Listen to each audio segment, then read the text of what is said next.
Hello, my patient wool shift dust listeners. Our Dune Deep Dives officially kick off in earnest on Monday, with first a re-release of the Dune background episode Luke and I did a while ago, with a new intro with updated plans for the series.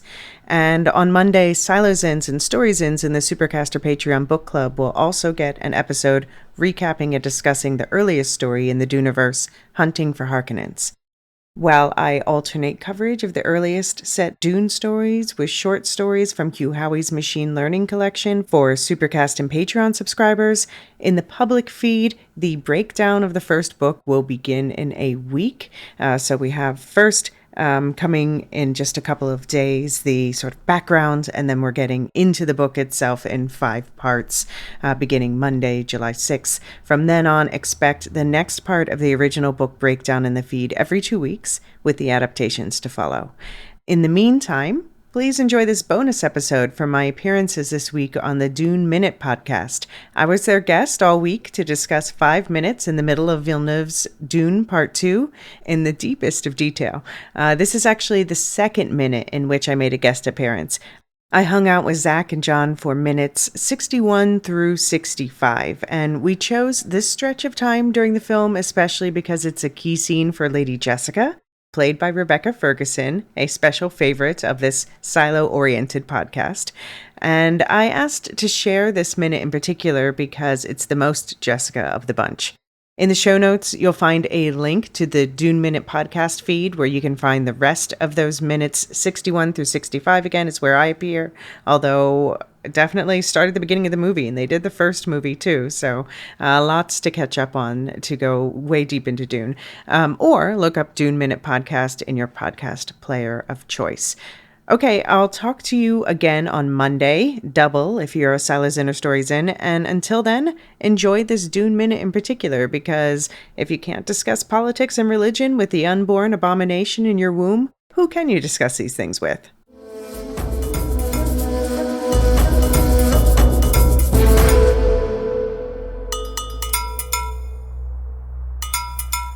Hello and welcome to the Dune Minute Podcast, your place to dive deep, minute by minute, into the cinematic adaptation of Frank Herbert's World of Dune. I'm one of your hosts, John. And I'm Zach. And we are joined once again by Elysia Brenner from the Lorehounds. How are you doing, Elysia? Hello, glad to be back in the same seat that I was just sitting in 20 minutes ago. When we just recorded. Or however long.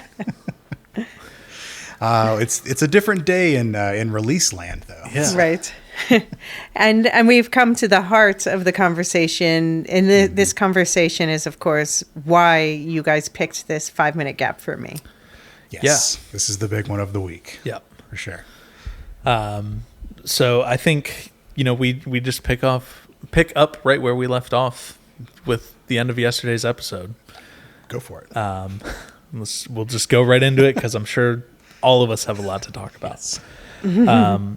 So where we left off, Paul tells his mother, and by proxy his unborn sister, who's fully conscious, that he must continue fighting in the north to protect Jessica and in turn Alia down there in the south. And there's a moment of pause that Jessica has here, and she's doing her little mumbling to herself. Almost, like we talked about yesterday with the interpreting and everything. And Jessica's response is, she says she can tell when you lie.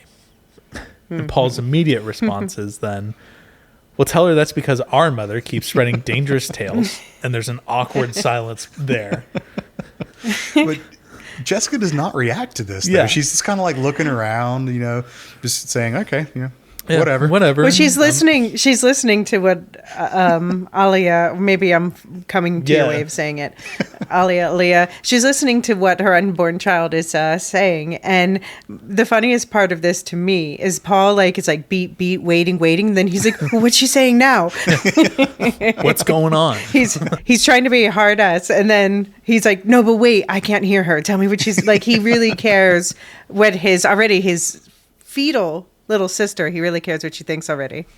And Jessica's response is, she says you're blinded by love, and she reminds you that you must reserve your hand for the most strategic alliance. She's also wondering why you don't believe in who you are. And like we talked about yesterday, this is very much that, Alia is the religious fanatic of the family. Mm-hmm. She found Jesus, and Jesus is her brother. Wow. Well, that's like sorry to interrupt, it's like the brother of the new pope. Have you seen those videos? Yeah. No, Yeah, so the new pope's from Chicago, and he has two brothers, and they're just like cool down to earth people. One of them I think is a teacher, and the other one's just like a IT guy or whatever. But there's been a lot of interviews with the pope's brothers going around, and this is such a weird thing to think about. The thing that I thought was funny is like, the day before Conclave, we were playing Words with Friends together and Wordle together. Like, all right. Well, cool. It's funny that he one of the brothers said that he watched Conclave before he went into the Conclave. Yeah. Which is totally something a normal person would do, but you're like, okay. I watched it during, so yeah.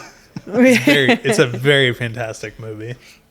Yeah, it's a great movie. Yeah, we covered it on the Lorehounds. If anyone wants the full breakdown, I will have to check that out. I would love to see what you guys had to say about it.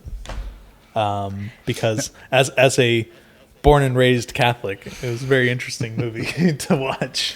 Well, we had a religious studies scholar. Anthony was one of the guests speaking about it. That's awesome. Or co-hosts. Yeah. Oh, so Aaliyah, I'm going to go back and forth in her name, and I'm sorry to the people at home who are yelling at me about it. Deal with it. I'm allowed to talk about the ending of the movie, right? Or no? Or is it a spoiler?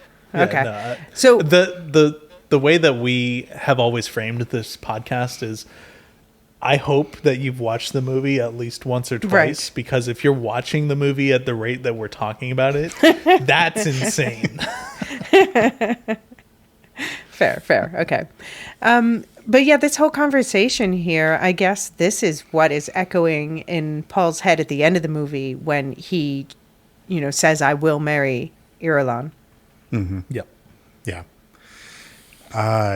I mean, Alia knows. I mean, she's clearly the real strategist, I think, of the group too, along with being the more religious person.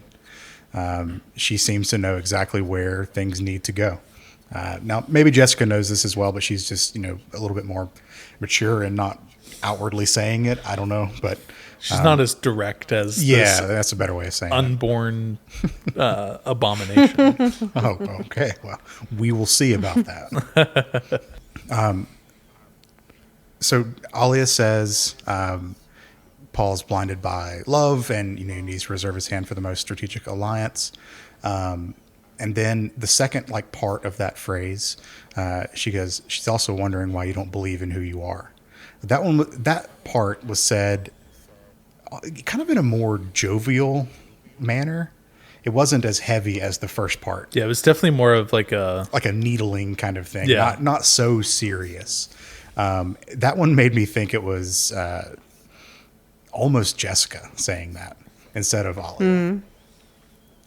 I could be very wrong there. I was just like, there's a little bit of a difference between the two tones. Yep. Yeah, but I mean, it could be Jessica is, as you said, interpreting. So this is also an issue when you're interpreting for someone. Oh, I can think of some short films. Like there's one short film, I can't remember the name, I'm sorry. But you see someone interpreting for a woman who comes from a very conservative area, and she's trying to say what her husband's been doing to them, and the interpreter is just saying in a completely different tone. And so at the end of the day, she's just sent back home because that's what they got from the interpreter. So if Aaliyah cannot impress her will on her mother, then her mother has a lot of leeway with how she conveys what she's saying. Yeah, exactly. I also think it just falls in line with what Jessica wants Paul to understand too. So it's an instance where they're both in agreement with each other. So at that point, Jessica just kind of takes the reins on the delivery rather than word for word from Alia. Right. So I don't know. Interesting. We then move on in the conversation, though, to Paul's. Well, hang on one second. Yeah. Elysia, did that set up what you were going to talk about? Or is that something completely different? Well, I was just going to ask if you thought that Aaliyah was right about Paul not believing in himself, or what does that mean? Yeah, I think she's absolutely right now. Because it kind of goes back to what I said at the end of yesterday's episode. He has had a shift in his demeanor, and in believing that he is, their Messiah. He clearly he told Chani that he's not the Messiah. I don't think he wants it. And I truly think he's being earnest when he says, I don't want it right now. I don't want Not like that, at least. Yeah. Yeah, not like that. Like that. So, yeah, I think she is correct there. He comes back around to it eventually. I think something that happens in future minutes, another old friend getting introduced back into the picture, kicks him in the other direction and kind of gets him, course corrects him, I guess would be a good way of saying it. But in this moment, yeah, I think she is right. Okay. John, opinions? I mean, I think we're in the same understanding here. Not to cop out on anything that I would have to contribute, but I think Gurney's introduction, spoilers, or reintroduction is, and then the things that Gurney feeds Paul, with the sweet nothings that he whispers to Paul or whatever, really re-radicalizes Paul towards vengeance for more than just getting to the emperor, but like true vengeance for his family and his father. Yeah. If the opportunity presented itself for Paul to just live a, quote unquote normal Fremen life, as he is right now, I think he would take it. As he is in this moment. Yep. Yeah. I mean, he's been his entire life, he's been honed as a weapon of every, like all of the different disciplines combined. So could he ever be someone who just like was one of the people? I don't know. He was raised to not be that. Yeah. True. I don't know. We'll never know. I don't know. Because we'll never know. Early on in part one, like in the conversation between Paul and Leto in the graveyard, Paul's still like, I don't want any of this. But then just a few minutes ago when we wrapped up with David, Father, I've found my way. His way seemingly being, out in the desert with the Fremen, living his, Fedaykin life or whatever. And like, that seems to be what Paul wants. Yeah. He went to study abroad and went native. It's kind of what I was about to get. It was like, we also have to keep in mind we're talking about a 15-year-old here. Yeah. You point in the direct, send him in that direction. And it's like, this is my life. This is everything for me now. You point a 15, 16-year-old man in the direction of a pretty girl that shows him any attention whatsoever. He's done. I do think they've been aged up a bit for the movie, right? Yeah, they have. I don't think he's the 15, 16, in the books, but he's definitely. They also don't explicitly say. Yeah. Yeah, and then there's the whole weird thing with the movie not having a time jump. So, like, what age is Paul? I mean, he's still clearly very young, but I wouldn't say he's, the 15, 16. Who knows? Yeah, I guess there's got to be a time jump for part 3 for Anna Taylor-Joy. It's going to be interesting to see. We talked about this on some unreleased episodes as of the time of this recording, but it's going to be interesting to see like how they manage that time jump and everything. Yeah, because Timothy Chalamet and Anya Taylor-Joy are like they're about the same age. I think. I think. Am I wrong? I think she's older than he is. Does the spice slow aging? Fair. Yeah. Yeah, that's gonna be interesting to see how they handle that. I trust Denis I know, but to handle it in a decent way. I don't know if it's going to be the way that you or I want them to handle it, but we'll see. Yeah, it's like Principal photography starts, I think, this month. So nice. Wow. Yeah, I don't even know where to start to speculate on that, like how they're going to handle it. yeah. Anyways, we'll get there. Well, We'll get there in 4 years when we get, minute by minute. We'll get there. oh God. So, Alia / Jessica, I just have AJ in my notes. AJ. Yeah, AJ. Yeah, nice. Well, I guess we're at PB&J again. Sorry, to catch you up. So PB&J is Paul, Baby, Jessica. Okay. And then we have a name for when Paul and Shawnee are together, which is Chawl. And then, God. yeah. So we come up with these. I do not. Names. PB&J, I'm with you. Chaw, Yeah. no. I had to convince John a little bit. It should be I Chusel. wasn't. Chusel. Yeah, we can go with Chusel. Chusel. He is Usel now. So Yeah, no, I Chusel. like that. All right. Chusel. Paul says that he knows that he matters to these people, and that he believes he's making a difference in the world. And he adds that we're nearly at the gates of the city. And I agree with him on a statement when he says he's making a difference in the world. It's not a good one, but he is making a difference. He's making an effect on the world here. And I guess that last line, he says, we're nearly at the gates of the city, is in reference to, they're continuing to raid and I guess like take back territory, trying to reach. Well, it's as Stilgar asked. Well, what would you We're do? going north, yes. I would go north. Then I will go north. Or as Paul returned in asking Stilgar, what would you do? I would go north. Then I will go north with you. Right. So This is why, see, man, you have more space in your head for this stuff, more ability to remember these things than I do, and I appreciate that. well, you're learning how to fly planes. So It's true. There's a lot of weather talk in here right now. Oh, do you speaking of watch which, the we will talk- rehearsal? Sorry, just an I aside. know what you're talking. I have not Okay, seen it, but okay. I know exactly what you're talking about, and I find it hilarious. I love Nathan Fielder. Oh, man, you've got to watch it and talk to John and I about it. Okay. The other John. Yeah. That's. It's been a that's crazy. awesome. Anyone who doesn't know Nathan Fielder's show on HBO, it's called The Rehearsal. It's like reality, and it's this season is about airline safety, and it's wild. Well, when I was Nathan Fielder can get me to watch any show just with that weird face that he does, and I'm just like, yeah, I'm in.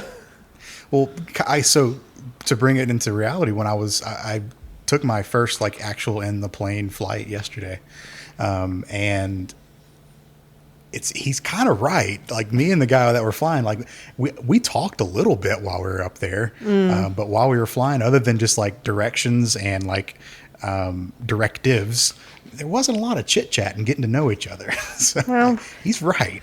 maybe if you had a giant puppet mama to relive the life of Sully Sullenberger.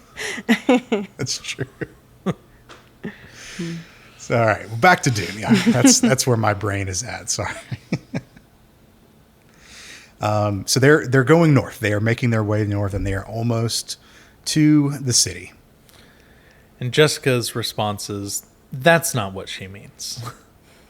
And Paul's just like, yeah, I know what Alia means. not that directly, but that was definitely the tone from that conversation was, Sure. yeah, I fucking know. But I don't want to agree with her. Yeah. Jessica kind of gaslights Paul a little bit and is like, well, don't you think that I feel the weight of the prophecy too? And important to note, I think this is Jessica, not Alia talking. This is again Jessica now not interpreting. This is actually her, because she like turns to look at him, and like there's differences of facial expressions and everything here. Yeah, I agree. But okay, so she says, "Do you not think you don't think I feel it also?" And he says, "It's not a prophecy." But my thinking about this is it's more complex than it is or isn't a prophecy, because regardless of whether there's Bene Gesserit machinations behind it, it is something that was foretold and is coming true. Yeah. So yes, it is quite literally a prophecy because it was something that was prophesized, right? It is part of the Fremen culture as a prophecy, but I think Paul just views it as a lie that his mom's organization told these people. So I think that's the distinction that he's trying to make. But yet it is happening, as they said. Yeah. It's a good lie, but in his mind, it's still a lie. I wouldn't say it's a good lie. It's been an effective lie. It's vague enough to where you can fit a lot of different circumstance and template match to it. Yeah. And Paul even, calls this out and calls out the Bene Gesserit as a whole and just says, what your people did to this planet or to this world is heartbreaking. So it's very just like, even though like you weren't the one to start this, you're not helping to make it better. What you're doing is heartbreaking, and this is really fucked up. I mean, yeah. Which kind of, I don't know. We talked a little bit about how Paul has, shifted his mindset since, he's been out in the desert with the Fedaykin and everything. Kind of seems a little white savior to me. But I don't know. But I also think this story, it is something that is part of their story now because it's been part of their culture for a long time. And I think it's also like, if we look at the language they speak, the Chakopsa, now they haven't, I don't think they've defined it as such in the movies, but in the books, we know this is based on a real, at least a rumor of like a secret hunting language from the Caucasian mountains in our real world, And Frank Herbert loved to do that. Take stuff from like our ancient or older history and like say that propagated through the galaxy thousands of years from now. So Chakopsa is something, obviously we see the Fremen speaking it, the Bene Gesserit speak it, and it's also an old like war language of the Atreides clan, of Paul's people. So, and this whole Missionera Protectiva thing, is sort of in a similar way something that has decimated through the galaxy, but that doesn't mean that those who have incorporated the language or the prophecies or whatever they've made it their own, Yeah. I mean, for better or for worse, it is a part of their culture, and it was initially intended for the Bene Gesserit to be able to ingratiate themselves, and in a bad way. I think ingratiate has like a positive connotation, but just to like inject themselves into a culture and just manipulate them if they need to. So that was the point of all of those prophecies that they spread, or just the religious influence that the organization would exert onto some like culture. So whether it started from a place of control, manipulation, or just bad intentions, I think is kind of what I was. Whether it started from a place of bad intentions or not, it is part of it. It was like a foundational part of their culture at this point. So he has to understand that. He has to recognize that. Yeah. And if like the Bene Gesserit hadn't implanted this specific story, humans in general, we seek meaning, and that often means that we build religions around where we see meaning, and to make sense of everything to us. So, and they point out in the film, the harsher the place, sometimes maybe more the more extreme the ideas, because you have to be extreme to survive. So if it had not been this specific story implanted, would their culture have been significantly different, or would they have found another thing to build their religion around? Because their culture is shaped by the planet, not by the Bene Gesserit story. It's just an aspect of it. But they're still spice eaters who dress a certain way because of the climate they're in, who live a certain way because they have to.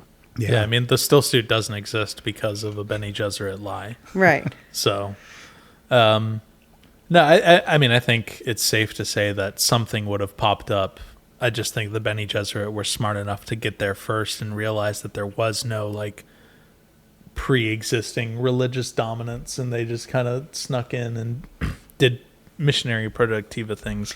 Or it was a religion that they could easily influence, no matter how expansive it was when they started. Yeah. It was just something that they could influence. Yeah, they said they took to it more than maybe some other places. Yeah. Yeah. Because the Fremen didn't always have harsh lives. I mean, I think if you go back in the history, like they lived on planets that were like paradise planets throughout their history. So it was that the ups and downs is what really shaped their religions. Yeah. I mean, I wouldn't say that they didn't always have harsh lives, because, I mean, the whole thing with the Zen Sunni migration was that it was constant, but there were certainly like some moments of periods. Yeah. Yeah. Of levity compared to Arrakis being the shithole that it is. I mean, but they still have periods of levity. They have, they have their siege hangouts and their tent naming ceremonies and their parties. spice orgies. Yes. So in the middle of this, Paul says they deserve to be led by one of their own. Do you think Paul ever qualifies or ever can qualify as one of their own? I think that depends on who you ask. So I think Stilgar would say yes to that. I think Chani would say no. Yeah. I mean, in movie characters. Yeah, with what we just did last week with the writing of Shai Hulud, I think was like the last like cultural touchstone. Because Paul has, killed a man with a crysknife. He has taken on a Fedaykin war name and a secret name. He has ridden Shai Hulud, like he's hitting all the check boxes, but to what Chani says in the movie, you would be Fremen in name only. Yeah. I think to some of these people, it's, you're not born into it, so you're not inherently Fremen, and you never will be Fremen no matter what you do. So I think there's a bit of a cultural divide there, but Stilgar sees all of the, cultural touchstones and the religious touchstones that Paul's hitting, and he's like, yeah, I mean, you might as well be. Yeah, I think it's a complex question. Yeah. I say this as someone who has immigrated to another country myself.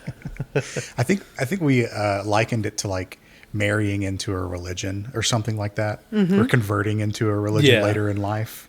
Because we have a few friends that have converted to various religions and stuff, and like, he's like, while you would consider yourself of that religion, like if that religion is tied to any kind of ethnicity, then you wouldn't be considered the ethnic part of that religion. Yeah. I don't know. I think Stilgar would say yes to that, and Chani would say no. Or That's maybe fair. Movie Chani would say no for That's sure. fair. Yeah. Book Chani, different story. Wow. Yeah.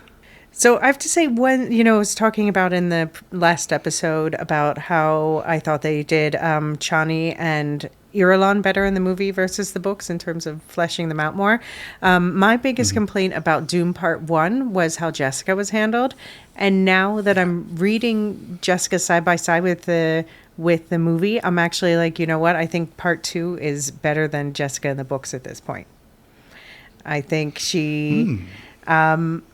Well, I think her relationship with Paul, it's still on edge, but it feels less, I don't know, it gets annoying to me how kind of almost mean he is thinking about his mom a lot at certain points, and also how she seems so uncertain. And here you can see certain moments where the uncertainty comes through. I think in the next minute we'll get to talk about that. But overall, she projects more confidence, which is what I was missing from Dune Part 1. 1,000,000% agree. That was, I think we said this, like they did her dirty in the first movie because she was just like this stressed out mother the entire time. I mean, that was our running joke from Part 1, was that she was Stressica. And Our Lady of Perpetual Anxiety. Yeah, exactly. So yeah, it's not. she is a much more fleshed out character, or at least like the attitudes and the dialogue that we're getting out of her now much closer line up to the confident person that Jessica in the books is. And they're giving Rebecca Fergusson more to do. I felt like she was a little wasted in the first. And it's only going to get better.